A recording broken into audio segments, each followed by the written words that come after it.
여러분, 혹시 미국 국민들의 약값 부담을 덜어주려는 정책이 의도치 않게 중국의 첨단 기술 산업을 키워주는 결과로 이어질 수 있다면 어떨까요? 오늘은 트럼프 행정부의 약가 정책과 그 이면에 숨겨진 아주 놀라운 파급 효과에 대해 한번 자세히 파헤쳐 보겠습니다. 이게 좀 말이 안 되는 것 같죠? 하지만 이게 바로 지금 트럼프 행정부의 약가 정책을 둘러싼 논증의 가장 핵심적인 부분입니다. 그러니까 미국 내 약값을 잡으려다가 오히려 경쟁국인 중국의 기술력만 키워줄 수 있다는 그런 주장인 거죠. 자, 문제의 시작은 아주 간단합니다.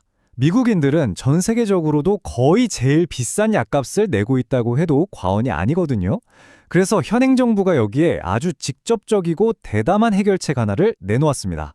그게 바로 이 최혜국 대우, 영어로는 MFN 규정이라는 건데요. 개념은 아주 간단합니다. 다른 잘 사는 선진국들이 내는 약값 중에서 가장 싼 가격을 기준으로 딱 정해서 미국은 그 이상은 절대 못 내게 하겠다, 이런 겁니다. 자, 그럼 이게 어떻게 돌아가는 거냐? 보시면 아주 간단한 3단계로 볼 수 있어요. 먼저 캐나다나 스웨덴 같은 10국의 선진국을 딱 정하고요. 그 나라들 중에서 특정 약에 대해 가장 싸게 팔리는 가격을 찾아냅니다. 그리고 마지막으로 미국의 공공의료보험인 메디케어가 바로 그 최저가 이상은 절대 지불하지 못하도록 법으로 못 박아버리는 거죠. 그런데 이 계획이 발표되자마자 제약업계는 말 그대로 발칵 뒤집혔습니다. 왜냐하면 업계 입장에서는 이게 정부가 기존의 약속을 완전히 손바닥 뒤집듯 뒤집는 거나 마찬가지였거든요. 그래서 이건 정부의 이중 배신이다, 이런 격한 반응까지 나온 겁니다. 사실 그동안 10개가 넘는 대형 제약사들이 바로 이 MFN 규제를 피하는 조건으로 알겠다, 그럼 우리가 미국에 더 많이 투자하고 약값도 낮추도록 노력하겠다, 이렇게 정부와 일정의 합의를 해왔거든요.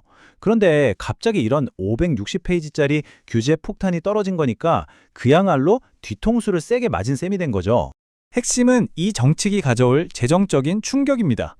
이게 만약 시행되면 제약사들은 정부가 정한 그 최저가와의 차익만큼을 다시 정부에 토해내야 하는데요.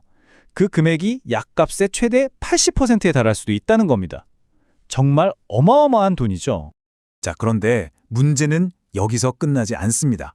이렇게 엄청난 재정적 압박은 단순히 제약회사들 돈 문제로 끝나는 게 아니거든요. 이게 훨씬 더 큰 파급 효과를 낳는데 그건 바로 미래의 신약을 만들어내는 연구개발, 즉 R&D의 발목을 제대로 잡아버린다는 겁니다. 한 분석에 따르면 이 정책은 기존의 다른 어떤 규제보다도 훨씬 더 파괴적일 수 있다고 하는데요. 특히 먹기 편한 알약 형태로 만드는 신약 개발에는 아주 치명적일 수 있다는 겁니다. 왜냐하면 개발 초기 단계부터 아예 가격 상한선이 정해져 버리니까요. 한번 생각해 보세요.